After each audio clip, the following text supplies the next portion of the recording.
ఓం.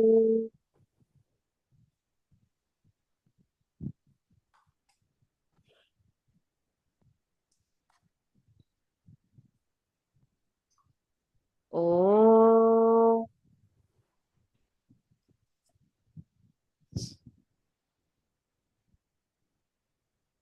ఓం శ్రీ గణేశాయ నమః. ఓం శ్రీ సరస్వత్యై నమః. ఓం శ్రీ గురుభ్యో నమః. సమస్త జన కళ్యాణే నిరతం కరుణామయం నమామి చిన్మయం దేవం సద్గురుం బ్రహ్మ విద్వరం. సద్గురుం బ్రహ్మ విద్వరం. Over to you, Srihan. शुक्लाम्बरधरं विष्णुं शशिवर्णं चतुर्भुजं प्रसन्नवदनं ध्यायेत् सर्वविघ्नोपशान्तये। यस्य द्विरदवक्त्राद्याः पारिषद्याः परशतं निघ्नन्ति सततं विश्वक्सेनं तमाश्रये। व्यासं वसिष्ठनप्तारं शक्तेः पौत्रमकल्मषं पराशरात्मजं वन्दे शुकतातं तपोनिधिं। व्यासाय विष्णुरूपाय व्यासरूपाय विष्णवे नमो वै ब्रह्मनिधये वासिष्ठाय नमो नमः।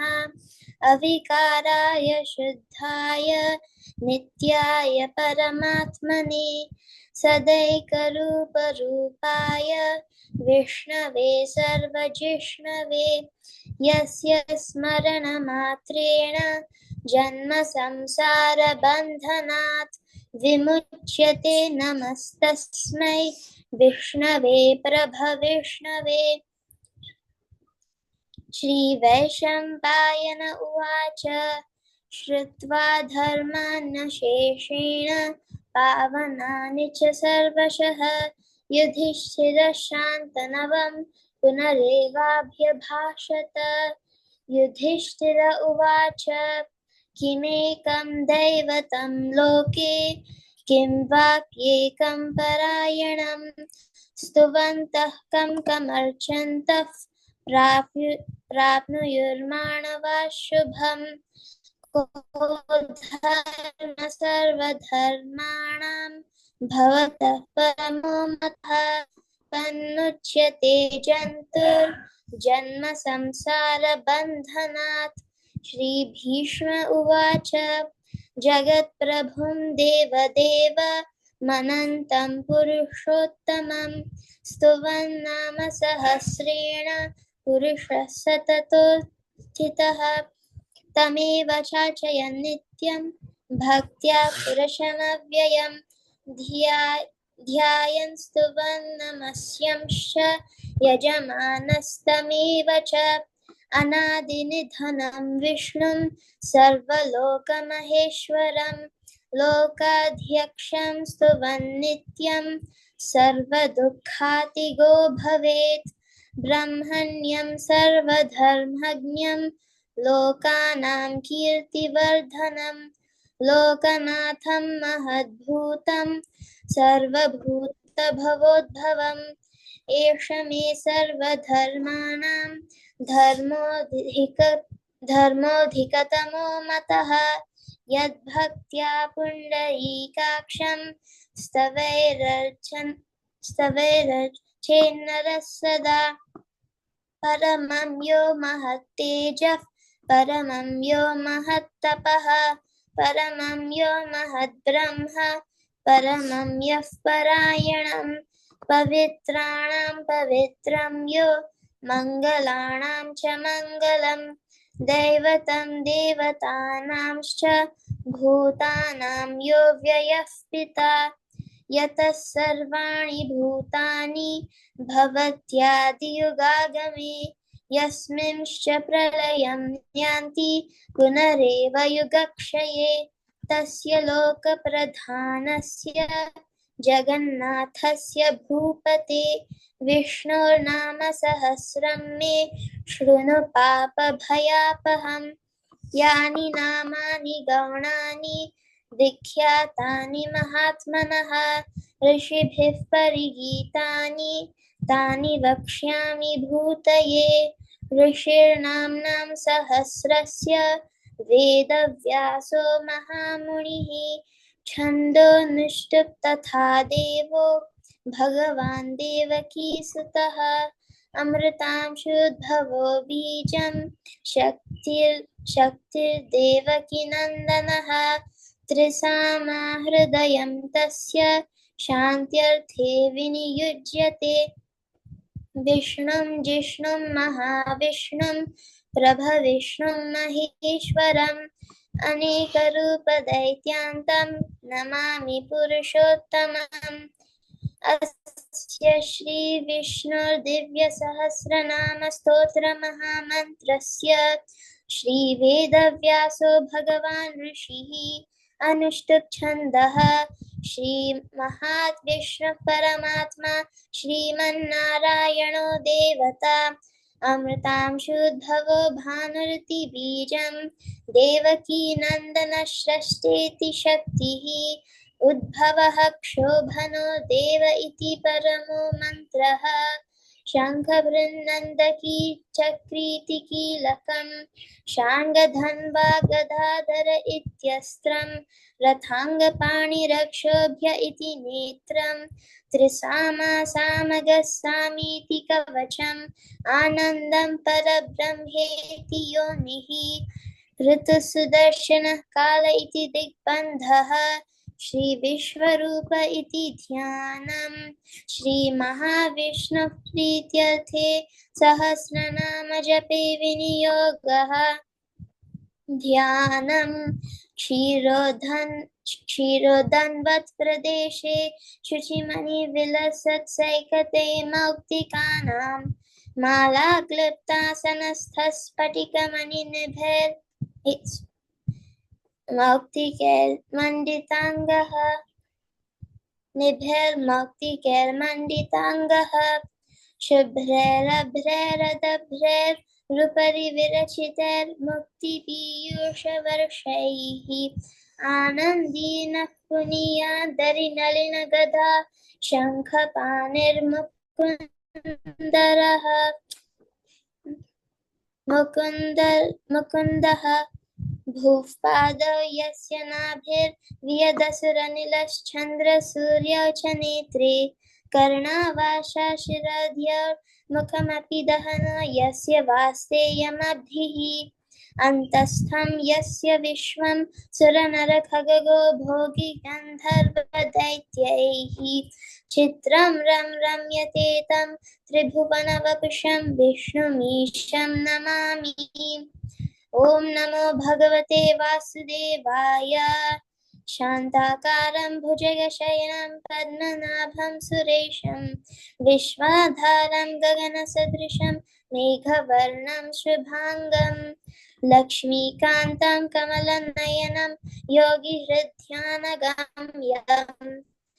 वन्दे विष्णुं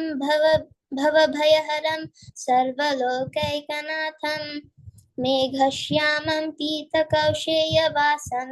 श्रीवत्साङ्कं कौस्तुभोग्भासिताङ्गं पुण्योपेतं पुण्डरीकायताक्षं विष्णुं वन्दे सर्वलोकैकनाथं नमः समस्तभूतानां आदिभूताय भूभृते अनेकरूपरूपाय विष्णवे प्रभविष्णवे सशङ्खचक्रं सकीर्तकुण्डलं सपीतवस्त्रं सरसीरुहेक्षणं सहारवक्षस्थलशोभिकौस्तुभं नमामि विष्णुं शिरसा चतुर्भुजं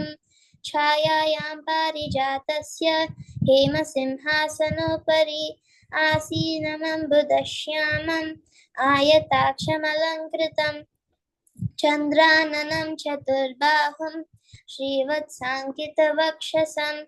रुक्मिणी सत्यभामाभ्यां सहितं कृष्णमाश्रये। विश्वं विष्णुर्वषट्कारो भूतभव्यभवत्प्रभुः भूतकृद्भूतभृद्भावो भूतात्मा भूतभावनः भूतात्मा परमात्मा च मुक्तानां परमा गतिः अव्ययः पुरुषः साक्षी क्षेत्रज्ञोऽक्षर एव च योगो योगविदां नेता प्रधानपुरुषेश्वरः नारसिंहवपुः श्रीमान् केशवः पुरुषोत्तमः सर्वशर्वशिवस्थाणुर्भूतादिर्निधिरव्ययः सम्भवो भावनो भर्ता प्रभवः प्रभुरीश्वरः स्वयंभू शम्भुरादित्यः पुष्कराक्षो महास्वनः अनादिनिधनो धाता विधाता धातुरुत्तमः अप्रमेय हृषीकेशः पद्मनाभोऽमरप्रभुः विश्वकर्मा मनुस्त्वष्टा स्थविरो ध्रुवः अग्राह्यः शाश्वतः कृष्णो लोहिताक्षः प्रतर्दनः प्रभूतस्त्रिककुधाम पवित्रं मङ्गलं परम् ईशानः प्राणदः प्राणो ज्येष्ठः श्रेष्ठः प्रजापतिः हिरण्यगर्भो भूगर्भो माधवो मधुसूदनः ईश्वरो विक्रमी धन्वी मेधावी विक्रमः क्रमः अनुत्तमो दुराधर्षः कृतज्ञः कृतिरात्मवान् सुरेशः शरणं शर्म विश्वरेतां प्रजाभवः अहः संवत्सरो व्यालः प्रत्ययः सर्वदर्शनः अजः सर्वेश्वरः सिद्धिः सर्वादिरच्युतः वृषकपिरमेयात्मा सर्वयोगविनिश्रुतः वसुर्वसुमनः सत्यः समात्मा संमितः समः अमोघः पुण्डरीकाक्षो वृषकर्मा वृषाकृतिः रुद्रो बहुशिरा बभ्रुर्विश्वयोनिश्चिश्रवाः अमृतः शाश्वतस्थाणुर्वरारोहो महातपाः सर्वगः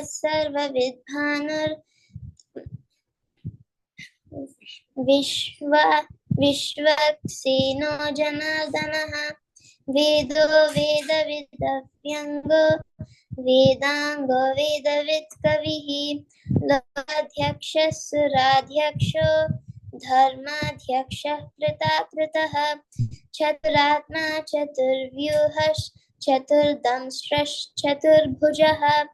भ्राजिष्णुर्भोजनं भोक्ता सहिष्णुर्जगदादिजः अनघो विजयो जेता विश्वयोनिः पुनर्वसुः उपेन्द्रो वामनः प्रांशुर् अमोघः शुचिरुर्जितः अतीन्द्रः सङ्ग्रहः सर्गो धृतात्मा नियमो यमः वेद्यौ वैद्यः सदा योगी वीरः माधवो मधुः अतीन्द्रियो महामायो महोत्साहो महाबलः महाबुद्धिर्महावीर्यो महाशक्तिर्महाद्युतिः अनिर्देशवपुः श्रीमान् अनेयात्मा महादिधृक् महेश्वासो महीभर्ता श्रीनिवासः सतां गतिः अनिरुद्धः सुरानन्दो गोविन्दो गोविदाम्पतिः मरीचिर्दमनो हंसः सुपर्णो भुजगोत्तमः हिरण्यनाभः सुतपाः पद्मनाभः प्रजापतिः अमृत्युर्सर्वधृक्सिंहः सन्धाता सन्धिमान् स्थिरः अजो दुर्मर्षणः शास्ता विश्रुतात्मा सुरारिः गुरुर्गुरुतमो धाम सत्यः सत्यपराक्रमः निमिषो निमिषः स्रग्वी वाचस्पतिर्वचः वाचस्पतिर्धारथिः अग्रणीर्ग्रामणि श्रीमान् न्यायो नेता समीरणः सहस्रमूर्धा विश्वात्मा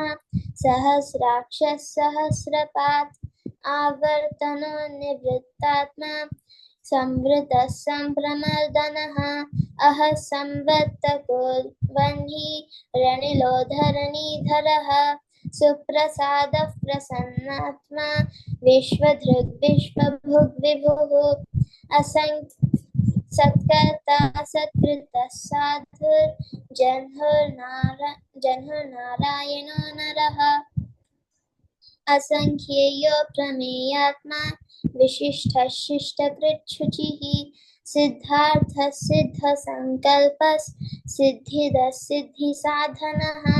वृषा हि वृषभो विष्णुर्वृषपर्वा वृषोदरः वर्धनो वर्धमानश्च विविक्तः श्रुतिसागरः सुभुजौ दुर्धरो वाग्मी महेन्द्रो वसुदो वसुः नैकरूपो बृहद्रूपः क्षिपिविष्टः प्रकाशनः ओजस्तेजोदितिधरः प्रकाशात्मा प्रतापनः वृद्धः स्पष्टाक्षरो मन्त्रः चन्द्रांशुर्भास्करद्युतिः अमृतांशुद्भवो भानः शशबिन्दुः सुरेश्वरः औषधं जगतः सेतुः सत्यधर्मपराक्रमः भूतभव्यभवन्नाथः पवनः पावनो नलः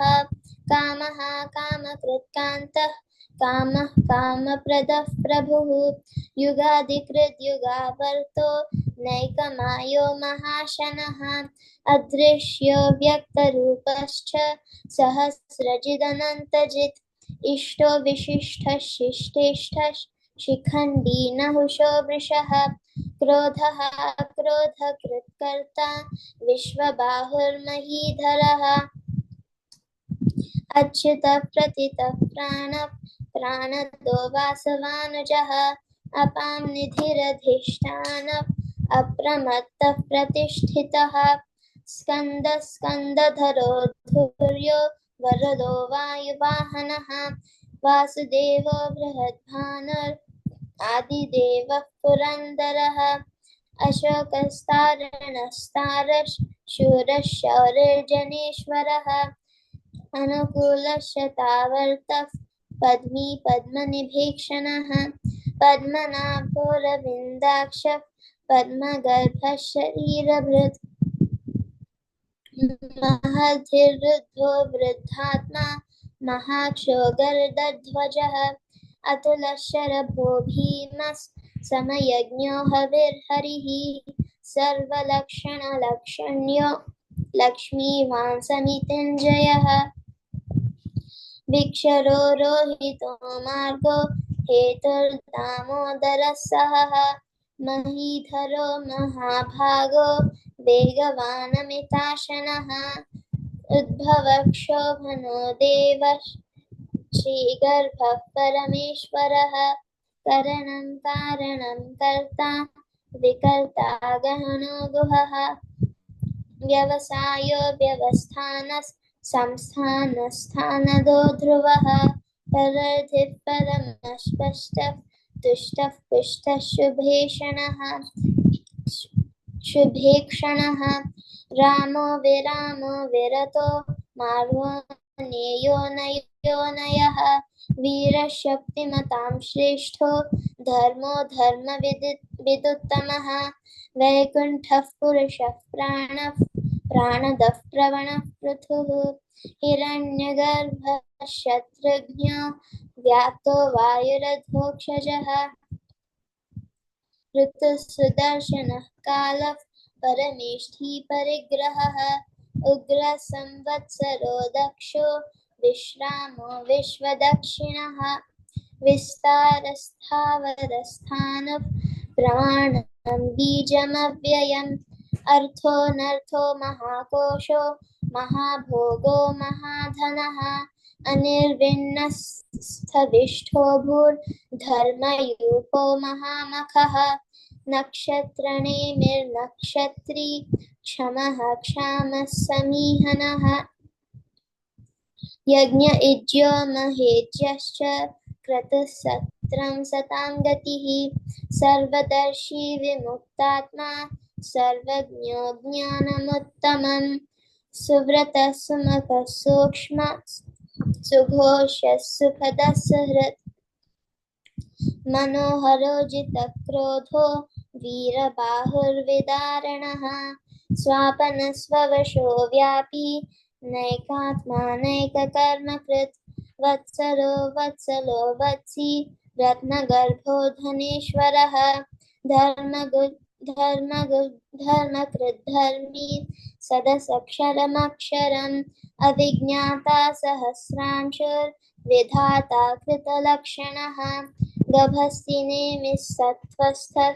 सिंहो भूतमहेश्वरः आदिदेवो महादेवो देवेशो देवभृद्गुरुः उत्तरो गोपतिर्गोप्ता ज्ञानगम्यः पुरातनः शरीरभूतभृद्भोक्ता कपीन्द्रो भूरि दक्षिणः सोमपोऽमृतपः सोमः पुरुजित्पुरुषोत्तमः विनयो जयः सत्यसन्धो दाशार्हः सात्वतां पतिः जीवो विनयिता साक्षी मुकुन्दो मितविक्रमः अम्भो निधिरनन्तात्मा महोदधिशयोऽन्तकः अजो महार्हः स्वाभाव्यो जितामित्रः प्रमोदनः आनन्दो नन्दनो नन्दः सत्यधर्मा त्रिविक्रमः महर्षिः कपिलाचार्य कृतज्ञो मेदिनीपतिः त्रिपदस्त्रिदशाध्यक्षो महाशृङ्गः कृतान्तकृत् महावराहो गोविन्दः सुषेणः कनकाङ्गदी गुह्यो गभीरो गहनो गुप्तश्चक्रगदाधरः वेदास्वाङ्गोजितकृष्णो धृतः सङ्कर्षणोचितः वरुणो वारुणो वृक्षः पुष्कराक्षो महामनाः भगवान् भगवानन्दी वनमाली हलायुधः आदित्यो ज्योतिरादित्यः सहिष्णुर्गतिसत्तमः सुधन्वा खण्डपरशुर्दारुणो द्रविणप्रदः दिवस्पृक् सर्वदृग्व्यासो वाचस्पतिरयोनिजः त्रिसामा सामगः साम निर्वाणं भेषजं भिषक् संन्यासकृच्छमः शान्तो निष्ठा शान्तिः परायणं शुभाङ्गः शान्तिदः कुमुदः कुवलेशयः गोहितो गोपतिर्गोप्ता वृषभाक्षो वृषप्रियः अनिवर्ती निवृत्तात्मा संक्षेप्ता क्षेमकृच्छिवः श्रीवत्सवक्षा श्रीवासः श्रीपतिः श्रीमताम्बरः श्रीधः श्रीशः श्रीनिवासः श्रीनिधिः श्रीविभावनः श्रीधरः श्रीकरः श्रेयः श्रीमान् लोकत्रयाश्रयः स्वक्षस्वङ्गशतानन्दो नन्दिर्ज्योतिर्गणेश्वरः विजितात्मा विधेयात्मा सत्कीर्तिश्चिन्न संशयः उदीर्णः सर्वतश्चक्षुः शाश्वतस्थिरः भूषयो भूषणो भूतिर्विशोकशोकनाशनः अर्चिष्मानर्चितः कुम्भो विशुद्धात्मा विशोधनः अनिरुद्धो प्रतिरथः प्रद्युम्नो मितविक्रमः कालनेमिनिहावीरः शौरिर्शूरजनेश्वरः त्रिलोकात्मा त्रिलोकेशः केशवः केशिहा हरिः कामदेवः कामपालः कामी कान्तः कृतागमः अनिर्देश्य वपुर्विष्णुर्वीरोऽनन्तो धनञ्जयः ब्रह्मण्यो ब्रह्मकृद् ब्रह्म ब्रह्म ब्रह्मविवर्धनः ब्रह्मविद् ब्राह्मणो ब्रह्मी ब्रह्मज्ञो ब्राह्मणप्रियः महाक्रमो महाकर्म महातेजा महोरगः महाक्रतुर्महायज्वा महायज्ञो महाहविः स्तव्यस्तव प्रियस्तोत्रं स्तुतिस्तोतारणप्रियः पूर्णः पूरयिता पुण्यः पुण्यकीर्तिरनामयः मनोजवस्तीर्थकरो वसुरेता वसुप्रदः वसुप्रदो वासुदेवो वसुर्वसुमनाहविः सद्गतिः सत्कृतिः सत्तां सद्भूतिः सत्परायणः शूरसेनो यदुश्रेष्ठः सन्निवासः सुयामुनः भूतावासो वासुदेवः सर्वासु निलयो नलः दर्पः दर्पदो दृप्तो दुर्धरोधापराजितः विश्वमूर्तिर्महामूर्तिर्दीप्तमूर्तिरमूर्तिमान् अनेकमूर्तिरव्यक्तः शतमूर्तिः शताननः एको नैकस्सवः कः किं यत्तत्पदमनुत्तमं लोकबन्धुर्लोकनाथो माधवो भक्तवत्सलः सुवर्णवर्णो हेमाङ्गो वराङ्गश्चन्दनाङ्गदी वीरः विषण्मशून्यो धृता क्षीरचलश्चलः अमानी मानदो मान्यो लोकस्वामी त्रिलोकधृक् सुमेधा मेधजो धन्यः सत्यमेधाधराधरः तेजो वृषोदितिधरः सर्वशस्त्रभृताम्बरः प्रग्रहो निग्रहो व्यग्रो नैकशृङ्गो गदाग्रजः चतुर्मूर्तिश्चतुर्बाहुश्चतुर्व्यूहश्चतुर्गतिः चतुरात्मा चतुर्भावश्चतुर्वेदविदेकपात् समावर्तो निवृत्तात्मा दुर्जयो दुरतिक्रमः दुर्लभो दुर्गमो दुर्गो दुरावासो दुरारिहा शुभांगो लोकसारंगः सुतन्तुस्तन्तुवर्धनः इन्द्रकर्मा महाकर्मा कृतकर्मा कृतागमः उद्भवः सुन्दरः सुन्दो रत्ननाभः सुलोचनः अर्को वाजसनशृङ्गी जयन्तः सर्वविजयी सुवर्णबिन्दुरक्षोभ्यः सर्ववागीश्वरेश्वरः महाहृदो महागर्तो महाभूतो महानिधिः कुमुदः कुन्दरः कुन्दः पर्जन्यः पावनो निलः अमृतांशोऽमृतवपुः सर्वज्ञः सर्वतोमुखः सुलभः सुव्रतः सिद्धः शत्रुजिच्छत्रुतापनः न्यग्रोधोदुम्बरोऽश्वत्थः चाणूरान्द्रनिषूदनः सहस्रार्चिः सप्तजिह्वः सप्तैधा सप्तवाहनः अमूर्तिरनघोचिन्त्यो भयकृद्भयनाशनः अनुर्बृहत्कृशस्थूलो गुणभृन्निर्गुणो महान् अधृतस्वधृतस्वास्य प्राग्वंशो वंशवर्धनः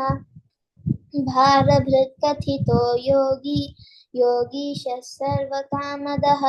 आश्रमश्रमणः क्षामः सुपर्णो वायुवाहनः धनुर्धरो धनुर्वेदो दण्डो दमयिता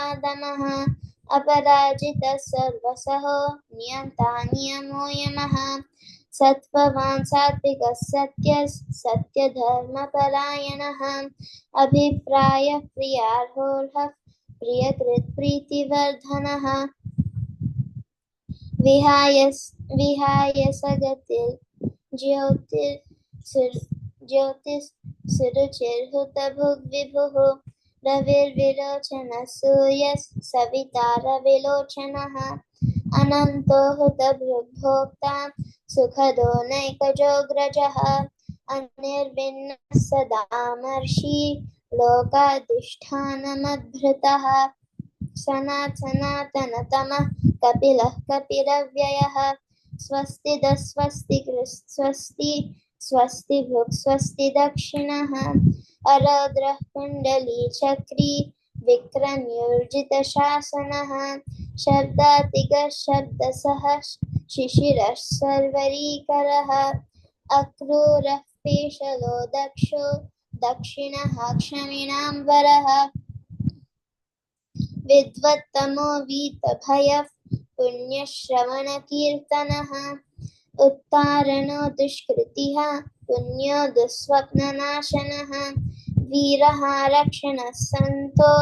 जीवनः पर्यवस्थितः अनन्तरूपोऽनन्तश्रीर्जितमन्युर्भयापहः चतुरश्रो गभीरात्मा विदिशो व्यादिशो दिशः अनादिर्भूर्भुवो लक्ष्मीः सुवीरो रुचिराङ्गदः जननो जनजन्मादिर्भीमो भीमपराक्रमः आधारनिलयो धाता पुष्पहासः प्रजागरः ऊर्ध्वगः सत्पथाचारः प्राणदः प्रणः प्रमाणं प्राणनिलयः प्राणभृत् प्राणजीवनः तत्त्वं तत्त्वविदेकात्मा जन्म मृत्युजरातिगः भूर्भुवः स्वस्तरस्तारः सविता प्रपितामहः यज्ञो यज्ञपतिर्यज्वा यज्ञाङ्गो यज्ञवाहनः यज्ञभृद् यज्ञकृत् यज्ञी यज्ञभुग् यज्ञसाधनः यज्ञान्तकृत् यज्ञगुह्या मन्नमन्नाद एव च आत्मयोनिः स्वयं जातो वैखानः सामगायनः देवकी नन्दनः स्रष्टा क्षितीशः पापनाशनः शङ्खभृन्नन्दकी चक्री शार्ङ्गधन्वा गदाधरः रथाङ्गपाणिरक्षोभ्यः सर्वप्रहरणायुधः श्रीसर्वप्रहरणायुध ॐ नमः इति वनमाली गदीशाङ्गी शङ्खी चक्री च नन्दकी श्रीमान्नारायण विष्णुर्वासुदेवोऽभिरक्षतु वनमाली गदीशाङ्गी शङ्खी चक्री च नन्दकी श्रीमान्नारायणो विष्णुर्वासुदेवोऽभिरक्षतु वनमाली गदीशाङ्गी शङ्खी चक्री च नन्दकी श्रीमान्नारायणो विष्णुर्वासुदेवोऽभिरक्षतु श्रीवासुदेवोऽभिरक्षतु ॐ नमः इति इदं कीर्तनीयस्य केशवस्य महात्मनः नाम्नां सहस्रं दिव्यानाम् अशेषेण प्रकीर्तितं य इदं शृणुया नित्यं यश्चापि परिकीर्तयेत् नाशुभं प्राप्नुयात् किञ्चित् सोमुत्रेह च मानवः वेदान्तगो ब्राह्मणः स्यात् क्षत्रियो विजयी भवेत् वैश्यो धनसमृद्धः स्यात् शूद्रः सुखमवाप्नुयात् धर्मार्थी प्राप्नुयात् धर्म अर्थार्थी चार्थमाप्नुयात् कामानवाप्नुयात् कामी प्रजार्थी चाप्नुयात् प्रजाम् भक्तिमान्यः सदोत्थाय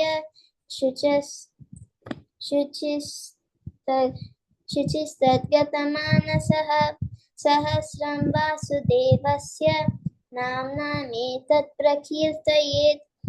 यशः प्राप्नोति विपुलं याति प्राधान्यमेव च अचलां श्रियमाप्नोति श्रेयः प्राप्नोत्यनुत्तमम् न भयं क्वचिदाप्नोति वीर्यं तेजश्च विन्दति भवत्यरोगो द्युतिमान् बलरूपगुणान्वितः रोगातो मुच्यते रोगात् बद्धो मुच्येत बन्धनात् भयान्मुच्येत भीतस्तु मुच्येतापन्न आपदः दुर्गान्यतितरत्याशु पुरुषः पुरुषोत्तमं सुवन्नाम सहस्रेण नित्यं भक्तिसमन्वितः वासुदेवाश्रयो मर्त्यो वासुदेवपरायणः सर्वपापविशुद्धात्मा याति ब्रह्म सनातनं न वासुदेव भक्तानाम् अशुभं विद्यते क्वचित् जन्म मृत्यु जरा व्याधि भयं नैवोपजायते इमं स्तवमधीयान श्रद्धा भक्ति समन्वितः युज्येतात्मसुखक्षान्ति श्रीधृति स्मृति कीर्तिभिः न क्रोधो न च मात्सर्यं न लोभो न शुभामतिः भवन्ति कृतपुण्यानां भक्तानां पुरुषोत्तमी द्यौसचन्द्रार्कनक्षत्र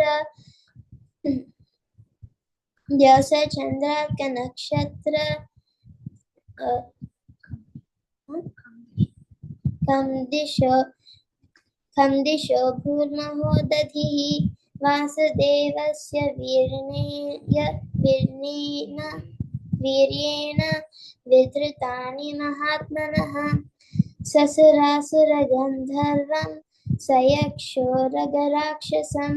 जगद्वशे वर्ततेदं कृष्णस्य